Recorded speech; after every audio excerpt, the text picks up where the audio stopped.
La problématique alcoolique, pourquoi cette expression?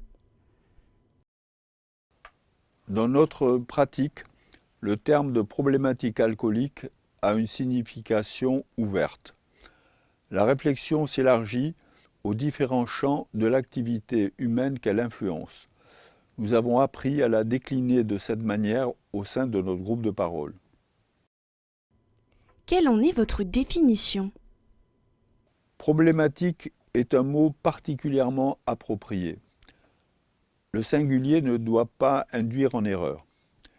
Le mot suggère une complexité, une diachronie, c'est-à-dire des causalités et des temps successifs, des dynamiques d'évolution très variables, une multiplicité des cas de figure.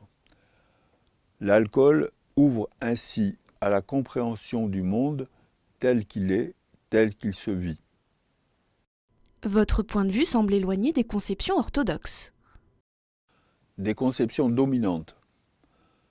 Milton Erickson, un des fondateurs de l'école de Palo Alto, célèbre en son temps, signifiait qu'en changeant d'angle de vue, la réalité apparaissait sous un jour nouveau.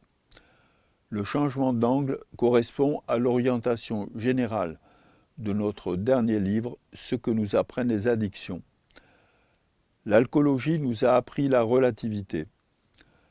Nous nous sommes éloignés des pensées dualistes, des algorithmes et des classements. Nous avons trouvé également avantage à inverser le sens du miroir. Ainsi, le déni se découvre en alcoolologie et se retrouve dans la société. Celle-ci se connaîtrait mieux en s'observant dans le miroir des addictions. N'est-il pas plus pertinent de parler de problématiques addictives? La relation à l'alcool est un point de départ qui conduit à rencontrer une personne singulière au moment où le produit devient un problème. Les addictions associées vont intervenir dans la stratégie d'accompagnement. Nous ne faisons cependant pas dans le tout addiction. L'addiction numérique, par exemple, est d'abord la conséquence d'un usage imposé et généralisé.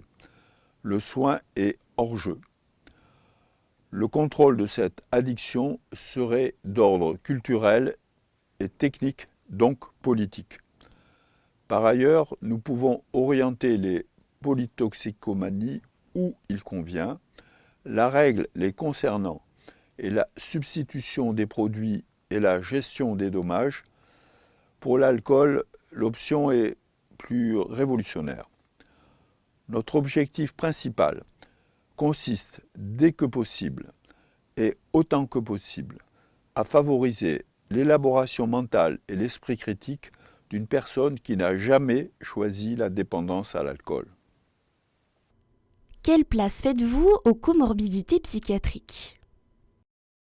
Notre accompagnement est d'abord conçu pour les personnes capables de s'investir face aux défis posés par l'addiction alcoolique. Elles doivent être accessibles pour le moins au bon sens. Le tri se fait de lui-même. Paradoxalement, les personnes disposant des ressources mentales ne bénéficient pas aujourd'hui d'une aide structurée adéquate. Les pathologies mentales avérées doivent disposer d'unités de soins appropriées.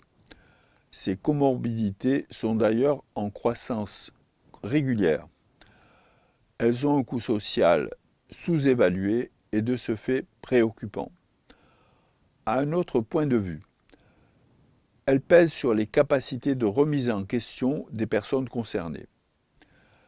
Le constat de nos limites face aux pathologies les plus lourdes est une façon de souligner l'importance des attitudes éducatives, des étayages affectifs, éthiques et culturels qui devraient constituer le socle de la prévention primaire.